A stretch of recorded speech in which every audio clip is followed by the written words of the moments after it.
복음서를 보면 예수님 당시의 유대 사회에는 몇몇의 무리가 있었음을 우리가 보게 됩니다. 그 가운데 가장 대표적인 것이 바로 바리새파 또 사두개파입니다. 그리고 물론 소수로서는 헤롯 당파 혹은 에세네파 이런 이들도 있었습니다만은 가장 대표적인 종파라고 할 수 있는 바리새파와 사두개파에 관해서 우리는 종종 말씀을 통해서 보게 됩니다. 이 바리새파 혹은 바리새인이라고 할 때에 이 바리새라는 뜻은 구별되다 혹은 분리되다는 뜻을 가진 말입니다. 그래서 이방인들로부터 구별된 거룩한 무리다, 자기들을 그렇게 스스로 일컫는 것입니다. 그래서 구약 성경의 율법과 정결에 관한 규례를 철저히 준수하고 그리고 부활을 믿고 소망했던 종파이기도 했습니다. 가장 많은 사람들이 속해 있었고 왕성한 활동을 했으며 또한 저들은 유대 공동체의 지도적인 그러한 그룹이다라고 스스로 여겼습니다. 하지만 지나친 율법주의에 빠져서 예수님과 세례 요한을 비롯한 많은 사람들에게 책망을 받기도 했습니다. 한편 사두개인들은 거의 모든 면에서 바리새인들하고 아주 대조를 이룹니다.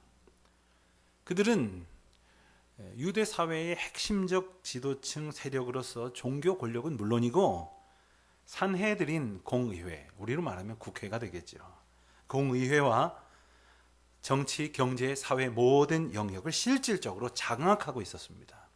수적으로는 소수였지만 그들은 제사장들을 중심으로 했기 때문에 성전에서의 역할을 가지고 존재감을 과시하며 또 그 종교적인 권력을 이용해서 로마 통치 세력과 결탁하여 자기들의 영향력을 유지해 가고 있었던 사람들입니다.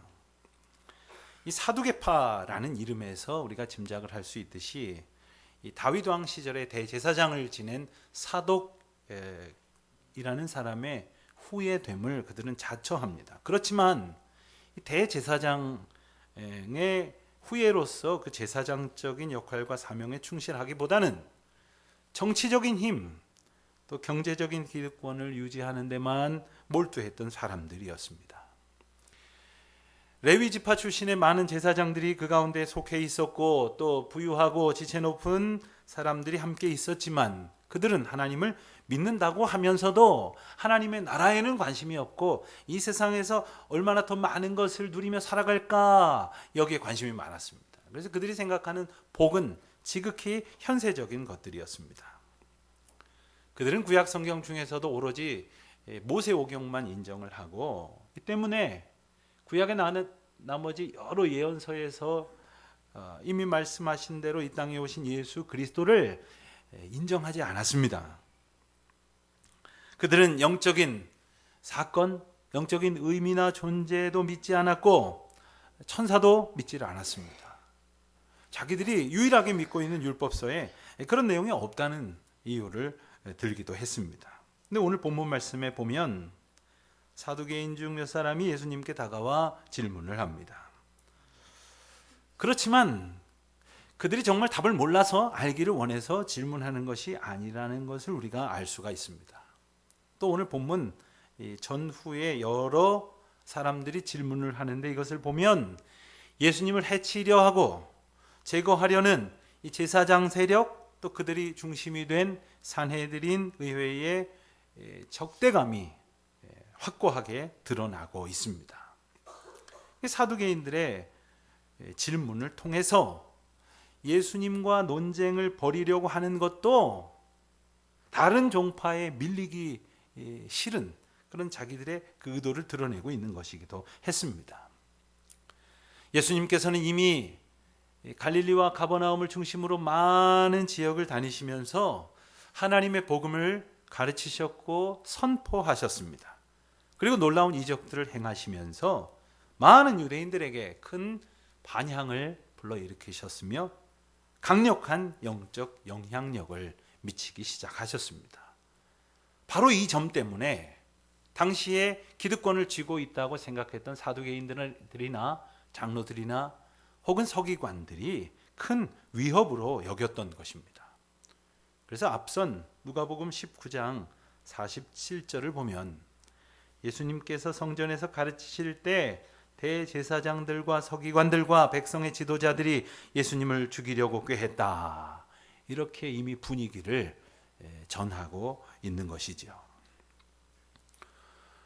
오늘 본문 전후에 나오는 질문들을 보면 예수님의 권위에 대해서 도전합니다. 당신의 권위가 어디로부터 왔느냐고 묻기도 합니다. 또 세금을 바치는 문제를 가지고 질문하면서 진정한 권위자는 당신이 아니라 로마 황제다. 이런 이야기를 하려고도 합니다. 근데 이런 질문들은 사두개인들과 늘 대립하던 바리새인들과 서기관들이 했던 질문이었습니다. 어떤 분위기가 서기관들이나 바리새인들에 의해서 좀 이끌려 가는 듯 하니까 이번엔 사두개인들이 나서서 예수님을 곤궁에 몰아넣으려고 하는 질문을 하는 것이죠. 가만히 보면 지금까지 늘 시기하며 서로 다투던 이 양대 종파가 예수님을 해치려 하는 일에는 의기투합해서 연대하는 모습을 우리가 볼 수 있게 되는데, 이것은 불의한 목적을 이루기 위한 악한 세력의 연합이다.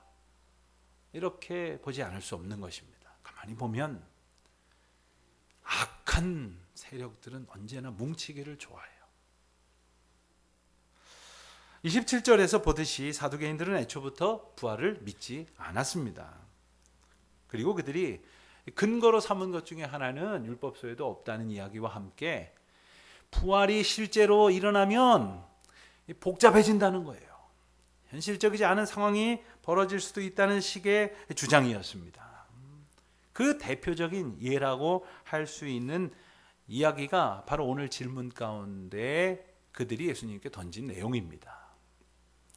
이것은 우리가 읽은 대로 형이 결혼했다가 자녀가 없이 죽으면 그 가문의 재산이나 이 가업을 이어가고 보존하기 위해서 그 죽은 형의 동생이 형수와 결혼하여서 죽은 형님의 이름으로 그 가문을 이어갈 자식을 낳아주고 그 가게의 영향력을 이어가게 한다. 이런 내용입니다. 그래서 이것을 가리켜서 흔히 계대 결혼법이라고도 부르고, 형이 죽으면 형수를 이제 아내로 맡는다 해서 형사 취수 결혼 제도라고도 부릅니다. 그런데 이것은 또 이 여성의 측면으로도 이해할 수가 있습니다. 여성이란 본디 남편이나 아들을 통해서 여러 가지 사회적이고 법적이고 경제적인 보호를 받아왔는데 후사가 없이 남편이 죽어버리면 그 여인은 그 누구에게도 보호받을 수 없었을 것이기 때문에 남편의 형제를 통하여 아들을 낳아서 이제는 그 아들로부터 보호를 받도록 하려는 그러한 일종의 제도였기도 했습니다. 여기에 대해서 신명기 25장 5절과 6절에서는 그 내용을 이렇게 설명하고 있습니다. 제가 표준 세번역 성경으로 한번 읽어드리겠습니다. 형제들이 함께 살다가 그 가운데 하나가 아들이 없이 죽었을 때에 그 죽은 사람의 아내는 딴 집안의 남자와 결혼하지 못한다. 남편의 형제 한 사람이 그 여자에게 가서 그 여자를 아내로 맞아 그의 남편의 형제된 의무를 다해야 한다. 그래서 그 여자가 낳은 첫 아들은 죽은 형제의 이름을 이어받게 하여 이스라엘 가운데에서 그 이름이 끊어지지 않게 해야 한다. 바로 이런 내용을 가진 제도였습니다. 자, 모세를 통해서 이스라엘에게 이런 명령을 남겼기 때문에 그대로 된다면, 즉 부활이 이루어진다면 복잡한 일이 생긴다는 거예요. 그러면서 한다는 질문입니다. 형제 7이 있었는데 시동생의 의무를 다하기 위해 차례로 형수와 결혼했으나 모두가 자식을 남기지 못하고 죽고 마침내 그 여인도 죽었다. 그러면 그 여인은 나중에 부활한 후에 누구의 아내가 될 것인가 하는 의문을 예수님 앞에 질문하고 있는 겁니다. 아마도 사두개인들은 이 정도 질문이면 예수님도 대답을 못할 것이다. 이 질문을 통해서 부활이 없다는 대답을 이끌어내고야 말 것이다. 의기양양하게 예수님 앞에 나아가서 형제가 7이라고까지 말을 하면서 누구의 아내가 되겠습니까? 라고 질문을 합니다. 이 질문을 했던 사두개인들뿐만 아니라 그 자리에 있었던 바리새인, 서기관, 장로들, 그리고 많은 구경꾼들도 과연 예수님이 뭐라고 대답을 하실까 궁금했을 것입니다. 그런데 예수님은 그들의 예상과는 전혀 다른 대답을 하십니다.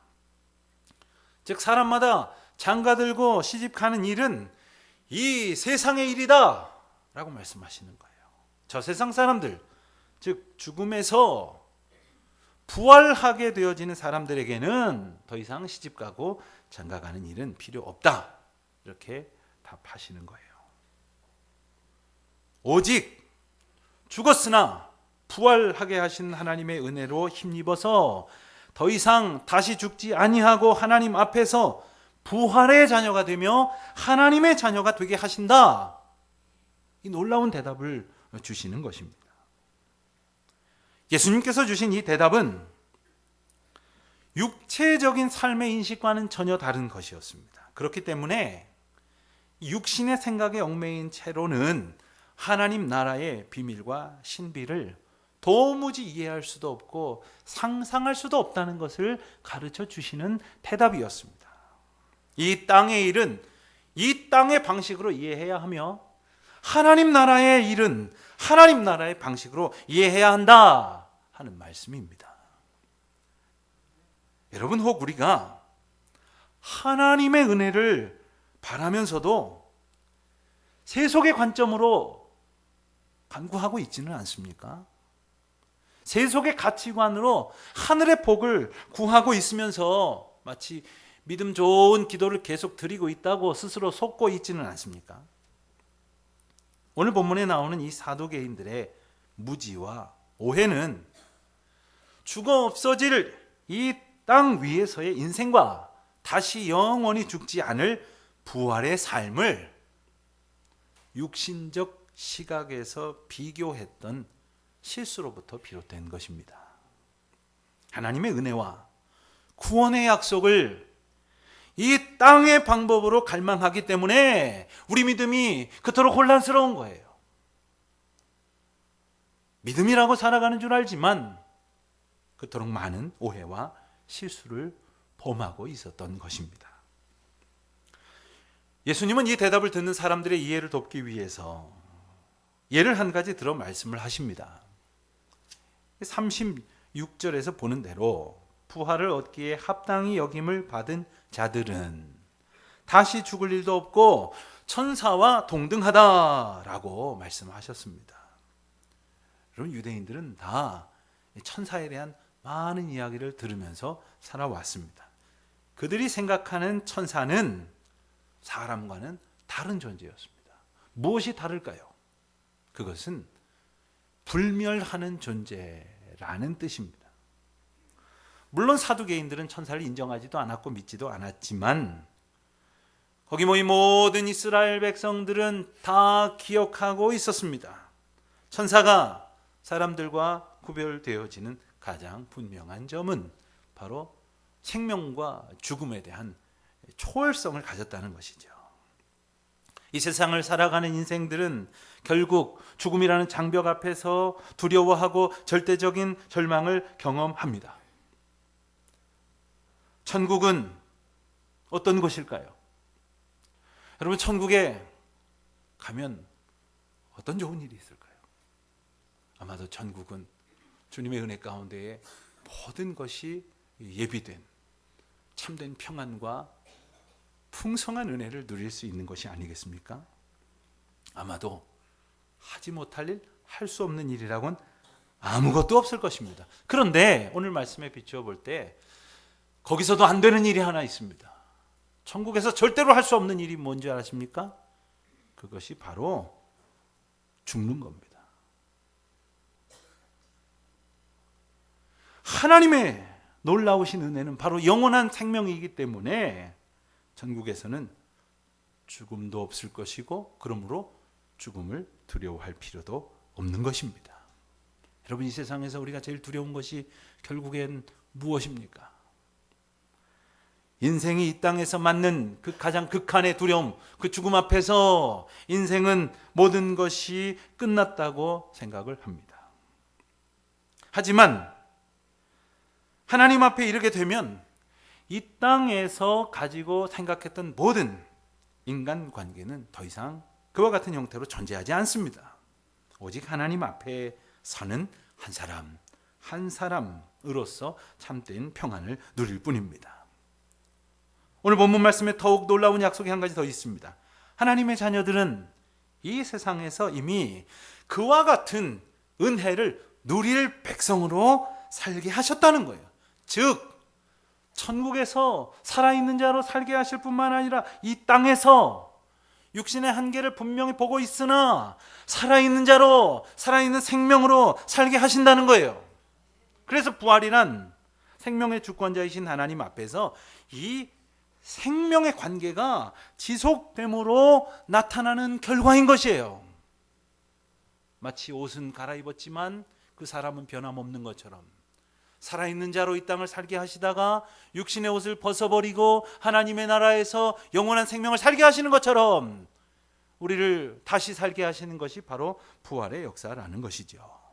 그리고 우리가 살아가는 이 땅에서, 그리고 이 땅의 방식에 의한다면 죽음은 육신의 마지막을 뜻하는 것이겠죠.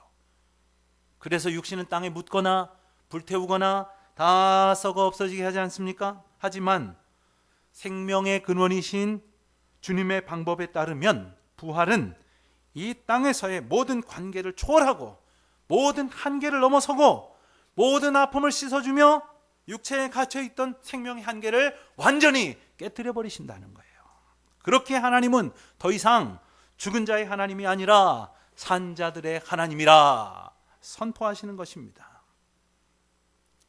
이제 예수님께서는 사두개인들까지도 깨닫게 하시려고 그들이 유일하게 인정하고 있는 모세오경의 한 구절을 들어서 그들의 무지와 불신앙을 통렬하게 지적하십니다. 그것은 출애굽기 3장 6절의 말씀이기도 하고 사두개인들을 비롯한 모든 이스라엘 백성들이 지금껏 대대손손 늘 입버릇처럼 되뇌던 그러한 말이기도 했습니다. 무슨 말일까요? 주님은 아브라함의 하나님이요 이삭의 하나님이요 야곱의 하나님이다 라는 고백이에요.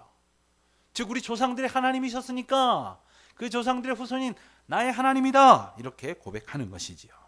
그런데 모두가 익히 잘 아는 것처럼 그들의 고백 가운데 있었던 아브라함도 이삭도 야곱도 모두 이미 죽었습니다. 그것도 오래전의 일입니다. 그런데 만일 하나님께서 그들을 대표하는 조상들을 붙드시고 동행하시는 하나님이시라면 그 족장들은 지금도 살아있음에 틀림없다고 말할 수 있을 것입니다. 그런데 말씀드린 것처럼 그들의 육신의 생명이 이미 오래전에 맞춰진 것이 명백하므로 살아있다고 한다면 그것은 육신 이후의 삶, 즉 하나님이 허락하신 부활 이후의 생명임이 틀림없습니다. 오직 하나님만이 생명을 주관하심으로 부활의 주권과 그로 인하여 얻게 되어지는 생명 또한 하나님의 것이며 그분의 주권 아래 거하는 삶이라는 거예요. 사랑하는 성도 여러분, 예수님께서 사두개인들과 모든 이스라엘 백성들에게 선포하신 그 하나님을 과연 우리도 그와 같이 인식하고 또 그렇게 고백하고 있습니까? 우리는 우리 하나님을 어떻게 고백하고 있습니까? 오늘 본문 38절에서 보면 예수님께서 친히 일러주시는 하나님은 바로 죽은 자의 하나님이 아니라 산 자의 하나님이시라 하는 선포인 거죠. 하나님은 모든 사람 가운데 살아계신 하나님이시며 하나님에게는 또한 모든 사람이 살았느니라 하는 이 놀라운 선포를 기억하시기를 바랍니다. 사랑하는 성도 여러분, 우리는 결코 죽은 자가 아닙니다. 숨쉬고 움직인다고 해서 육신이 살아있다는 뜻이 아니라 생명 또한 우리 영혼 또한 결코 죽은 자가 아니라는 말씀이에요. 종종 분명히 살았으나 죽은 자 같은 이들을 볼 때가 있습니다.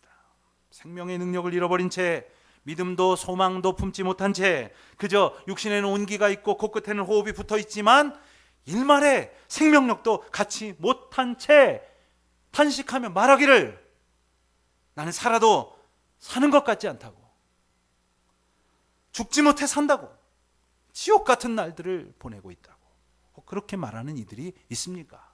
그렇다면 왜 그럴까요? 그것은 생명이신 예수님과 손잡고 있지 못하기 때문입니다. 그 예수님을 의지하지 않고 있기 때문입니다. 어떻게든 그저 자기 힘으로 자기 가진 것으로 살려고는 하지만 예수님 의지하지 않고 있기 때문에 아무것도 할 수 없는 거예요. 여러분, 예수님 의지하지 않고 우리가 무엇을 할 수 있겠습니까? 사랑하는 성도 여러분, 살아계신 하나님, 그리고 우리 가운데 오신 예수 그리스도, 그분을 붙들고 더욱 가까이 함으로 그분이 허락하시는 생명력 있는 삶을 살게 되시기를 축원합니다. 그렇다면 우리는 한 가지 의문을 풀고 넘어가야 할 것입니다. 우리는 생각을 하기를 육신의 호흡이 멎은 사람은 분명히 죽은 사람 아닙니까? 이렇게 물을 수도 있을 것이에요. 그렇습니다. 이 땅의 관점, 이 세상의 원칙에 의하면 그는 죽은 것이 틀림없습니다. 그러나 부활하신 예수 그리스도를 통해 선포하신 진리는 살아계신 하나님에게는 모든 사람이 살았느니라. 무슨 뜻일까요? 이 뜻을 우리가 더 분명히 알기 위해서는 부활에 관한 아주 중요한 사실을 깨달아야 합니다. 주님이 허락하신 이 부활에는 두 가지 의미가 있다는 거예요. 하나는 생명의 부활입니다. 또 다른 하나는 심판의 부활입니다. 심판의 부활이란 하나님의 심판에 따른 영원히 죽지 않는 것을 말하는 거예요. 지옥불에 떨어져서 영원히 꺼지지 아니하는 불못의 고통을 말하는 것입니다. 천국에서도 죽을 수 없듯이 지옥불에서도 죽을 수가 없는 거예요. 그 때문에 우리는 영원히 꺼지지 아니하는 뜨거운 지옥불을 우리는 거부하고 그리고 오직 생명의 길로 부름 받은 은혜를 누리는 사람들 아닙니까? 하지만 엄밀한 의미에서 그것은 영원한 심판이기 때문에 생명으로 살리신 예수 그리스도의 부활과 같은 의미라 칭할 수는 없을 것입니다. 죽지 않는, 죽을 수 없는 고통에 처한 심판의 결과로서 언급하는 것이죠. 하지만 생명의 부활이란, 즉 살았다는 것은 하나님이 예비하신 축복이며 영원한 생명이고 영광에 들어서도록 부름 받은 것을 의미합니다. 여러분, 가만히 생각해 보십시오. 이 영화로운 자리에 예수님은 앞서 걸어가셔서 그 부활의 첫 열매가 되셨으며 우리를 인도하셔서 우리로 하여금 생명의 영생을 얻게 하셨으니 이것이 우리에게 주어진 얼마나 크고 놀라운 은혜입니까? 오늘 본문 말씀을 보면은 그 예수 그리스도께서 바로 눈앞에서 그 생명의 말씀을 선포하심에도 불구하고 거기 있는 바리새인들이나 서기관들이나 사두개인들이나 제사장들은 오로지 예수님 트집 잡아가지고 죽여 없애버림으로써 자기들의 그 한 줌도 안 되는 세상 욕망을 지속시키려고만 하고 있습니다. 그래서 끊임없이 어리석은 질문을 던지지만 번번이 실패할 수밖에 없는 것이죠. 그들은 생각합니다. 우리가 던지는 이 질문으로 예수님이 곤경에 처하기만 한다면 저 예수라고 하는 사람의 영향력을 꺾는 것은 물론이고 우리와 그동안 대립되었던 다른 종파들보다도 훨씬 우월한 위치에 놓이게 될 것이므로 우리는 이스라엘 사회에서 더 강력한 힘을 발휘하게 될 것이다. 이런 착각 속에 사로잡혀 있었을 것입니다.